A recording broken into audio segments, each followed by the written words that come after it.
तोरग नचावई कुंवर वर अकन मृदंग निशान। सुंदर सुंदर शकुन होने लगे। क्या क्या शकुन हो रहे हैं, 5-7 शकुनों का वर्णन करता हूं। दाहिन काग सुखेत सुहावा। घर से जैसे आप जाएं बाहर तो दाहिनी तरफ कौआ बैठा मिल जाए। ये कागा पूर्वजों का पता लगाता है, बड़ा बढ़िया है कौआ। कौआ पालना ठीक नहीं है, कौए को मलीदा खिलाना बहुत बढ़िया है। घर की एक रोटी, बीच वाली रोटी कौए को दी जाती है, कागे को, और इससे पुरखे भी तृप्त होते हैं। पुरखों का पता लगाता है। और आपको पता हो, पहले जब टेलीफोन नहीं हुआ करते थे, तार भी नहीं हुआ करता था, पति प्रदेश रहता था कलकत्ता। हमारे गांव के कुछ लोग कलकत्ता रहते, पुरानी बात है, तब की बात है, हम बहुत छोटे थे। तो हमने अपनी एक ताई को देखा, वो मुड़गारी के ऊपर कौआ बैठा और वो बोलती है कि वो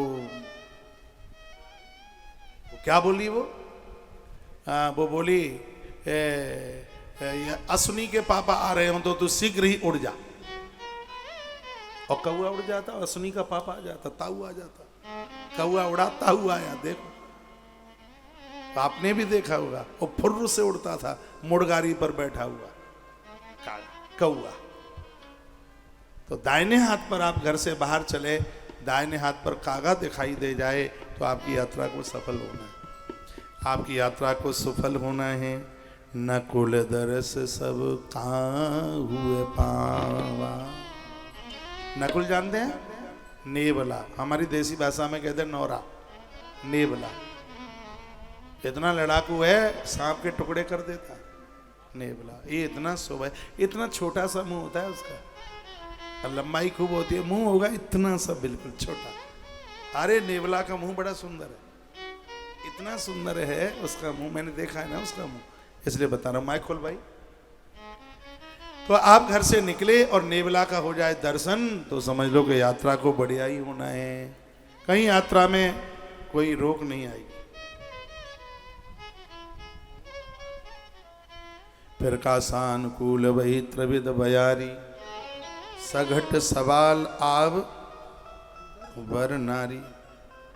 आगे बताया गया 3 तरह की वायु चल रही थी और आप घर से बाहर जाते हैं, 3 तरह की हवा चले तो सुंदर शकुन है। हवा 3 तरह की है, शीतल, मंद और सुगंध। मंद यानी धीमे धीमे, ये नहीं पूरा आंधी चले। आंधी चल रही हो तो यात्रा थोड़ी रोक लो। शीतल ठंडी हवा, शीतल मंद धीमे धीमे, और सुगंध। इसलिए तो मैं कहता हूं कि घर में कुछ पेड़ पौधे लगाओ, गमले लगाओ। आप घर से बाहर जा रहे हो और फूलों की खुशबू आपकी नाक पकड़ रही हो तो आपकी यात्रा शुभ होगी। जब कोई जाता है तो फूलों की माला हम डालते हैं, किसी के गले में फूलों की माला डालते हैं। फूलों की माला क्यों डालते हैं? कि पुष्प की सुगंधी के द्वारा जो होनी घटने वाली है वो समाप्त हो जाती है, जो गलत समय है वो निकल जाता है। इस प्रकार का शकुन है। फूल बहुत सुंदर शकुन है। हम किसी को मिलते हैं, किसी के जन्मदिन पर उसको फूल का गुच्छा देते हैं, इसलिए देते हैं कि किसके जीवन में जो व्यवधान है, देवताओं को पुष्प चढ़ाने से जीवन के व्यवधान समाप्त होते हैं। शीतल मंद सुगंध, फूलों की खुशबू, धीमे धीमे चलने वाली हवा और ठंडा मौसम, शीतल। ऐसी हवा जो ठंडक दे रही है, ऐसी हवा जो धीमे धीमे चल रही है, और ऐसी हवा जिसमें सुगंधी आ रही है, उसको कहते हैं त्रिविध बयारी। ये 3 प्रकार की हवा है। तो जब प्रभु की बारात जा रही थी तो 3 तरह की हवा चल रही थी।